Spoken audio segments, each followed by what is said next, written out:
Welcome back. So far, we've covered the what and the how of CBTA. But if you talk to heads of training or line pilots, there's still a lot of hesitation. Some worry it's too soft. Some worry it's too subjective. Some worry it's just a paperwork exercise and a costly one on an industry already subjected to paper-thin margins. Today, Cédric and I are going to debunk the myths and explain why CBTA is still so confusing to so many people. Hey, Cédric. Hi, Bryan. Happy to be with you again. You're getting used to this podcasting thing now. Right. So I was explaining the other day to let's call him a veteran pilot. I had him in the simulator. And I was quite enthusiastic with my approach to him. I said, look, he's only got 2 years left to retirement. So he's very much used to the old way of doing things. And I was explaining, look, hopefully by the time you come back in a year's time, we would have adopted this CBTA philosophy in our training here at Simaero, Johannesburg. And like I said, I was quite enthusiastic about the change, talking about all the good things about it and what he can expect. His response was a bit different to what I was expecting. He said to me, but Bryan, aren't I just here to fly the plane? If I wanted therapy, I'd go to a therapist. Why are you grading my personality? And it sounds all a bit wishy-washy. What do you say about that? Yeah, of course. My very first answer would be to say, I'm not going to give you any kind of therapy, and even worse, evaluate your personality. This is not the goal at all. If you think that, I think this is because you have misunderstood what is CBTA, or nobody has explained to you clearly what it is and what is the goal beyond that. So let's take 50 minutes to discuss about it and to understand what it really is. Personally, I've sometimes had to deal with this kind of situation in my previous training organization, this kind of, I would say, reluctant or pilot or instructor. The best way I've found to explain it to them is to say, how would you feel if during your check, you experience a completely unexpected situation and exercise, and I fail you because of this unexpected situation and exercise? And most of the time, the answer is that wouldn't be normal. It's not in the program. You have to follow the program. And that's where I say, do you really think a malfunction that will be accounted for in the program the day it actually happens in actual flight? Well, that's what CBTA is about. And assessing your competency to predict your ability to correctly perform your duties as a pilot and therefore manage any situation. This is clearly the goal. So if you don't want to be failed during an unexpected event during a check, it's not the goal. The goal is to predict your performance in your future job. I think the best solution to this type of behavior of pilot and instructor is simply pedagogy. Human being is very often afraid of what we don't know, what takes us out of our comfort zone, and especially if we don't know the purpose. So I think the best answer to this kind of remark is to say, okay, come with me, let's discuss. I will explain to you, and then after, let's do your judgment. Yeah, I can understand the concern from this pilot side because he's been with the airline for many, many years, couple of years left to retirement, and now this changes, and we don't like change. We want things to stay exactly the same, and he had success with the old methodology, so there's this inevitable pushback that occurs. But listening to you speak about it there, my explanation of what CBTA is obviously wasn't accurate enough for him to buy into it. So I think that buy-in is important. I think that's also sort of part of what this podcast series is all about, the education, throwing it out to the industry, to the pilots so that they understand what is coming. So it's not this minefield and this complex thing that you're not quite sure. We don't like uncertainty. We want to know what we're going into. Simulator training, I mean, we as pilots, you prepare for simulator training, months in advance. Yeah. You want to know what's coming. You want to get ready for it. You want to know, hey, where am I flying out of? What's our parking bay? What are the systems that we're looking at this year? And you do all this preparation. And we've encouraged pilots year on year, do the preparation. Don't arrive unprepared. So I can understand when you change the methodology. Now there's this sort of uneven ground underneath your feet, and I suppose that's where the anxiety comes from.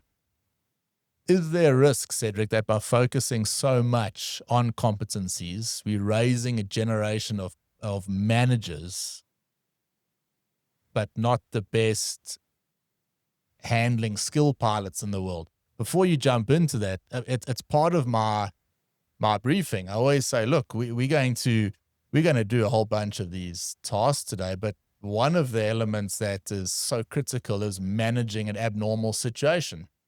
Just a standard abnormal, that pops up on your enunciator panel or your ICAS screen or your ECAM, and now you must handle the situation. And there's a multiple amount of things that could affect the outcome of your decision. Who you're flying with on the day, where's your base airfield, what's the weather like at your departure, your alternate, and I suppose that's what a pilot does all the time. But the focus hasn't really been there in legacy training. As we've said, the focus has been on the task, and this sort of focus now on management. Are we not going too far towards management and missing out on the handling side? How do we find the balance here? Yeah, I totally understand the concern, and you are not the only one to raise this question. My answer is quite simple. There is no risk on this. On the contrary, it also aims to prevent this kind of deviation. Indeed, as we have already mentioned, modern aircraft are increasingly complex and automated, which can lead to this kind of deviation. This is what you mentioned. Okay, right now, if you look at the A350, it's doing almost everything, even the coffee. Yeah. But CBTA takes this into account through the definition of the competence themselves. Two of these competences defined as purely technical competencies. Even if it's a combination of knowledge, skill, and attitude, they have been defined as technical competencies. And one of them is even dedicated solely piloting the aircraft and manage the flight manually. So they recognize that out of the set of 9 competencies, one of these is fully dedicated to fly the aircraft manually. Thus, depending on the pedagogical objective of the session or of the training, special emphasis can be placed on this competence to verify that the pilot still retains their initial competency of manually piloting the aircraft, which is what we say from them as an instructor: fly, navigate, communicate, fly first. So let's not forget that the weighting of each competency is equal. The goal is therefore to see if a pilot is able to mobilize the right competence at the right time. In order to mitigate threats or correct an error. So sometimes it may involve PSD, problem solving, decision and making. Sometimes it must involve flight path management manual. And it is clearly where the competence of a pilot is. To know, and this is why we train them, to know that in this situation, I need to mobilize more my management, my situation awareness, and my problem solving, decision making side, because due to this situation, I'm managing my aircraft, I'm ahead of my aircraft, I'm managing my automation. And sometimes it's the opposite. Okay, now due to the very critical situation, I need to come back to the basics, fly the aircraft. So let's train on this. While you're speaking there, light bulb went off in my head. If go back to my scenario I said earlier on, dealing with an abnormal. So in the past, we'd think about your standard loft flight that you might do in a simulator. Departing from airport A, supposed to arrive at airport B. Let's say you got airport C in the middle, that's your alternate, and at cruise level, you get a enunciator light or ICAS message comes on, which changes all your original planning. You might not be able to continue to your destination airfield. You might have to turn around, go back to your departure aerodrome. You might have to divert to your alternate, multiple amounts of options, and a huge amount of variables, weather, all sorts of things. So taking into account these competencies, something that we encourage, and I can start to see how this sort of training is probably without us knowing, becoming a little bit more and more aligned. If a captain has to make a decision and he's flying the plane manually or even on automation, he's probably increasing his workload by he's increasing his workload enough to prohibit him from probably making the best decision. In order for him to make the correct decision, he'd be better advised to hand over control to the first officer in this case. He can then sit back, knowing that the first officer is looking after the aircraft and talking to air traffic control, so he can make an actual decision. And in that case, the decision-making is the most critical thing. Yeah. We're looking then at decision-making. We're not looking at his flight path management and manual flight. So I can start to understand how you can piece all these things in. And just by hearing you speak, I can already start to figure out how this will play out. It's exactly what you're saying. It's exactly the case. In the end, I can have an outcome. If I take your example with this situation, I say, well, yes, the captain was very good at piloting the aircraft. No problem. But the problem is the passenger is died. The passenger is dead. So is there any outcome of safety? Yes. Because due to the bad decision he took, passenger is dead. Yeah. So I cannot say I don't care about how did he fly the aircraft, but it was not the targeted competency. It was in a situation that there is no reason to take manually the aircraft. The automation was well set. The system is well working. This situation mobilize more problem-solving decision-making and situation awareness rather than piloting the aircraft. And all those competencies, Cédric, are given the same amount of weight for each course. You don't say for a command upgrade, problem-solving and decision-making is important, and we give more weight to that than flight path management, as an example.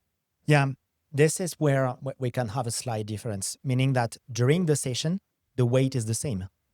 But to determine the pedagogical objective and the task we are going to put in front, it's a difference. This is what I explained in the previous episode, saying, okay, depending on my pedagogical objective, I will emphasize special competencies in order to reach the objective. But as soon as I am in the aircraft, the weight of the competencies are the same. Because if I take the example, maybe the captain can take the right decision, meaning, yes, for a command upgrade, it's perfect. You took the good decision. But you don't know why. At the very last time, during the final approach on the diversion airfield, it did a huge mistake which compromised the flight safety. And in this case, you cannot say, no, I cannot blame you because it was not the goal of the session. You cannot say that. In the previous session, we spoke about the course building and that, and listening to you speak there now. Command upgrade course, problem solving and decision making will obviously be something that's looked at quite a lot, but then your course build will have a decent amount of options for you to assess that. Whereas flight path management, this captain flies relatively well. You don't have to do 100 exercises to see if he can do an accurate steep turn. Because as soon as you take a decision as a captain for your course, then after you're still flying your aircraft, so you have to start the descent, contact the ATC, apply the procedure for the descent, and even if it's not basically the targeted competency, because it says a captain upgrade, so you're supposed to be competent in these competencies, you can do mistake like this. And this is where also the system is very powerful for me, because it permits to avoid to enter in the overconfidence side and to say, okay, I'm a captain, I don't care about procedure. Believe me, this procedure, you can avoid this and avoid it. Because this is, at one moment, this is what it can kill you. It reminds me of a graph. There was see if I can get this right. It spoke about your experience and your conscientiousness, and your experience sort of goes up over time, but your conscientiousness line goes in the opposite direction. You've got a brand new pilot that's starting his type rating, very low experience, but high level of conscientiousness, good attitude, and it starts very high, but over time that starts to go down as well. And where those two lines intersect, you get a little bit of a danger zone. You don't want to become overconfident, particularly if you don't have the experience to back it up. Yeah. And then it becomes very risky. Again, let's look at that. How could we tackle that in a simulator environment? In other words, we observe a bit of overconfidence in the briefing. Even the approach to the simulator training could be a little bit sort of too relaxed for the instructor's liking. And then you start to pick up these things in the simulator that maybe, not reading a checklist properly, or reading a checklist, off the top of their head, not actually reading, and just little things that to a non-pilot that probably wouldn't pick up, but you can tell there's just a little bit of overconfidence creeping in. How could competency-based training solve that problem? Again, this is where it becomes so powerful, because this is what, if I can make the parallel with the EBT, because it has been defined in EBT, this is because that we call ITT, individual tailor training. And when your course is well designed, you have as an instructor at your disposal a set of basically tasks, but you know that these tasks permit to target these specific competencies. And when you have this kind of situation, the bad thing is that, okay, this is exactly, yes, the captain is a little bit, or even sometimes it could be first officer, is a bit too overconfident. You say, okay, for this procedure, I don't care, etc., etc. And this is where, as an instructor, you have a set, you can say, okay, you're overconfident, no problem. I will input a totally unexpected threat, which lead to, if you want to overcome this, if you want to mitigate this unexpected threat, you need to mobilize the targeting overconfidence, weakness, competence. Yeah. And by doing this, in the end, say, and in this case, due to the fact, again, as an instructor, you have experience, you know that it will not necessarily a mess, but something will be wrong in this management. And this is where you can take it. You can say, okay, let's debrief. Okay, what happened? Tell me, you facilitate as an instructor, you facilitate. What happened? How did you handle the situation? Why? And it becomes, and with this kind of thing, you start to decrease a bit the overconfidence to say, okay, look at what it happened. This is what will happen tomorrow in flight. When you will have a failure in flight, the failure never say, okay, call you. Okay, captain, pay attention. You're going to have a failure in 2 minutes. It never happens. And I suppose if you can get the crew member to realize that himself and be able to probably in his own debrief, maybe admit, I was a little bit overconfident, then it turns out that it was a really successful session then. Yeah, and I think there is also a confusion about the word experience. I used to say, okay, the best example I can have is Captain Cédric.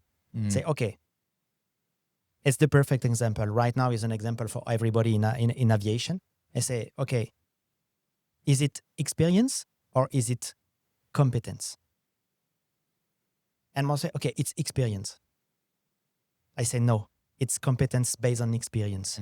Because the confusion is in word experience. If you come back to the root of experience, it's a Latin word saying, okay, experience is something you have ever lived. Yes. So yes, for sure, when you have 10,000 hours, you are experienced because you lived a lot of situation in the cockpit. But as soon as you are in front of a situation you never lived before, is no longer experience. Yes. It's purely competence. But then this is where metacognitive skills comes into play, because based on the experience, you will use your metacognitive skills to say, okay, I have my experience, the situation is different, but I can do this, this, this, and this. And this is the competence. Yes, experience is is one thing. But if you've got experience 10,000 hours being a bush pilot or something, probably doesn't put you in a good position in an airline which will be very focused on standard operating procedures and that and handling abnormals. Yeah. All right. No, makes sense. Let's put ourselves in the instructor seat again. We're at the instructor station. I'm an instructor, you're an instructor, and we're looking at situational awareness. I give the crew member a 2 and you give the crew member a 3. As an example, I know that's an old way of marking something, but your view was that the situational awareness was better than what I viewed it. The system sort of breaks down then. How do we at Simaero train the instructors to make sure that we are all seeing the same thing? That's an excellent question. First, I would say it depends on the robustness, again, of the course design. Why?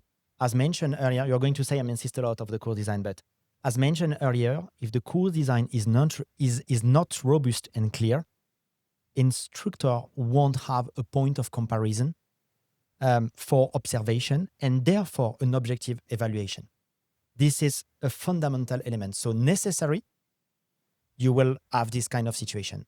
It's a 2, it's a 3. Yes, we observe the same thing, but due to the fact we don't have the same point of comparison, then after it's only based on personal experience. Then, of course, if you want to be objective, it requires strict and rigorous standardization for all instructors. This standardization most of the time takes place in 2 phases. The first one is that we call the initial standardization. It's a course merging theoretical training and practical training, where we teach how to conduct a CBTA session, how to perform an objective assessment according to CBTA principle, etc., etc. But let's not be naive. It's utopian to believe that as soon as you're going to leave this course, you say, okay, right now I'm CBTA instructor, I'm the best CBTA instructor. It's totally false. Being CBTA instructor, it's a daily job. But first, it's a daily job of an instructor to be a good instructor, because an instructor who never questions himself is not a good instructor for me. Yeah. And for CBTA instructor, it's the same thing. You're going to leave this initial standardization course, and then after is the day-to-day job to say, okay, question myself based on what? Based on the behavior of my student, based on the situation I'm facing as a CBTA instructor. So this is the basic thing. And to help them to even, I would say, progress, improve in their way of being a CBTA instructor, we have the second phase, which is a kind of recurrent training for instructor, which is called the ICAP, so Instructor Concordance Assurance Program, which is a very simple and very basic exercise done with a certain population of instructor when you show them kind of scenario. Most of the time, it's a recorded scenario in simulator or in flight, whatever. And the goal here is just to debate between themselves. Okay, what do I observe? Oh, I observe this. Oh, I observe this. And then after, use this scenario to recalibrate everybody to say, okay, you see what you have observed, it's a judgmental observation. Look at what is done. Look at what are the observation. Ah, yes, it's a bit judgmental. And for the other, ah, yes, you're okay. It was objective. And thanks to these recurrent exercises, more and more you are going to calibrate to target your instructor population on the same objective. Yeah, I like that idea of, having a look at what each individual instructor sees, because no doubt we're all going to notice different things. A little bit like a young pilot at the beginning of his career. He'll fly with a captain that might be particularly good at dealing with the passengers, very good passenger announcements. You might fly with someone else that's, flies really well. And you take all those little individual things to build up your tool set. Inevitably, in an instructor meeting, you do end up with the odd argument that happens, because you've all got different ideas on how to achieve the specific task. But that's key, because we're not looking at the task. So when you're looking at the competencies, I can see how alignment might happen a little bit easier. My question I was going to ask you, and I've changed my mind, was is standardization across the instructor pool harder to achieve in CBTA than in legacy training? But listening to what you said, to me, it sounds like it would be easier because of the focused attention towards the competencies, as opposed to having 50 or 60 tasks that you're all trying to get alignment on. Because now we're actually trying to get alignment on 9 competencies, not a whole bunch of maneuvers. Yes, I would say yes and no. In an ideal world, you're totally true. And this is my perspective. This is clearly what I would like to push in our organization and all other clients we can have. But I would be lying if I told you, yes, it will happen all time long. Why? Implementing CBTA is not always smooth sailing. It takes time. It requires investment, and especially from the instructor. Meaning that first, you need to be convinced of the benefit of this system. Yeah. If you are facing a population of instructors not convinced by this is the point where CBTA standardization will become harder than legacy standardization. As far as this job of involving instructor, convince them, you have done the hardest job. And in this case, it becomes easier to work on finite number of competency, again, rather than try to standardize them on a several numbers of tasks. Okay, let's go one step further. My previous airline had 2 fleets. There was a CRJ fleet and a Dash 8 fleet. And the instruction that you received between the different fleets was different. A different instructor pool, different ideas. And over time, it gets wider and wider. So with CBTA, would it be easier to have instructor standardization through the entire airline as opposed to what's happening at each individual fleet? Because I know that's a problem throughout the world, but CBTA, maybe it solves that problem as well? Definitely, because again, if we think in terms of pillars, teaching and learning, what's the difference about teaching and learning on a CRG or an Airbus A320 or a 737? Briefing methodology, debriefing methodology, session conduct is the same. This is the first thing. And the second one is the assessment. This is an assessment method. Assessment method is exactly the same whatever the aircraft. The only one thing that we change between these aircraft is the behavior I'm supposed to observe during the session, because the automation are different, the control law of the aircraft are different, the management of the failure is different, because on some very modern aircraft, the aircraft is able to manage the failure by its own, and your job is just to check if everything has been done correctly by the aircraft. And on some other aircraft, you have to do the things by yourself. But it's just, again, this is just a guidance, a behavior you're supposed to observe. But the associated competencies are the same, and the way to conduct the session is exactly the same. Yeah, the Dash 8 pilot is going to be monitoring looking at the same thing to the CRJ pilot and ultimately come to the same. And again, for we have perfect example even within the same, I would say, aircraft manufacturer. Managing an engine failure on an aircraft and on another aircraft, it does not necessarily mobilize the same competence and the same expected level. Yes. Managing an engine failure on a modern aircraft, it's, in terms of flight path management, could seem quite easy. Why? Because even in autopilot, the autopilot is correcting the yaw effect, is correcting everything. So in this case, we come back, okay, what we expect from a pilot? Okay, a management, a decision, etc. Compared to, I would say, a more basic aircraft where priority is fly the aircraft first. And in this case, for the same basic failure, expected competence are not the same. Mm-hmm. Right. Let's move on to the airlines. We spoke about the airlines at the beginning and the razor thin margins that they have to deal with. Many of them feel rather paralyzed at the moment because they think they have to change everything overnight. Is there a step-by-step approach to CBTA maturity? Yes, definitely. It depends first and foremost on my type of organization. I'm high an airline, I'm high a training organization in sense of ATO, or I'm high boss. From there, anything is possible depending on the wishes of the current philosophy already implemented and where do you want to go. For instance, for EBT, so remember it's the application of CBTA in traditional training, recurrent training and checking. The transition is at the same time simple and complex. Complex, why? Because it can be a long journey. And also because of the regulatory framework, which is relatively strict. But in the same time, simple because this same regulatory framework give you the different steps that you have to follow. Yes. And for instance, in IASA, switching from legacy recurrent training and checking to what we call full EBT, the good name is baseline EBT.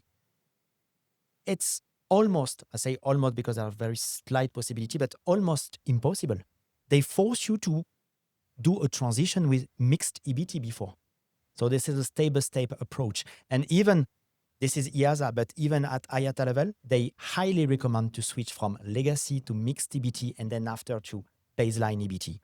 Regarding CBTA, since the regulatory framework is not currently defined, it is up to the organization to implement it as they wish at their own pace.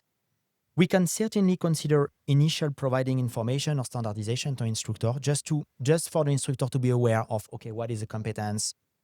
What does it seem, etc., etc. Let them to ingest this new concept before jumping to the course design and do a full implementation.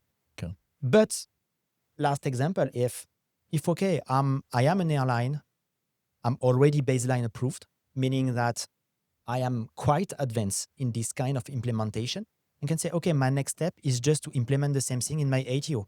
So in this case, you can jump directly to the full CBTA implementation because you are ready to that. Okay.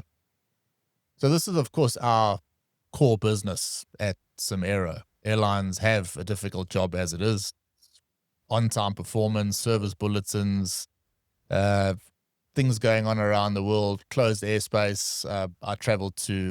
You traveled to Johannesburg now to do this podcast, and no doubt the route that you took here was probably, I don't know, sometimes I go to the east, sometimes to the west of Africa, all the way around. Airlines are dealing with these things on a daily basis. A shift in training philosophy can be seen as a massive burden to those airlines. Can Simaero assist your airline with a solution with real tangible results? That's clearly our goal. We want to support all our clients who wish to make this transition and change. We can offer a wide range of services, I would say, tailored to the needs of the airline. And I insist on this. This is clearly tailored to the needs of the airline or the training organization, depending on their current transition status. For example, we can perfectly support an organization from scratch, meaning moving from 100% legacy training up to complete EBT implementation for the AOC part and in parallel, implementation of the CBTA part in the ATO. But we can also support, just as I mentioned previously, the transition to CBTA, meaning that, okay, hi, I'm currently baseline. I just want some help to implement the course design part of the CBTA main training organization. So the only question here is where they are currently and what they need. Our approach is not to offer package solution, but rather to work on partnership tailored to the real needs.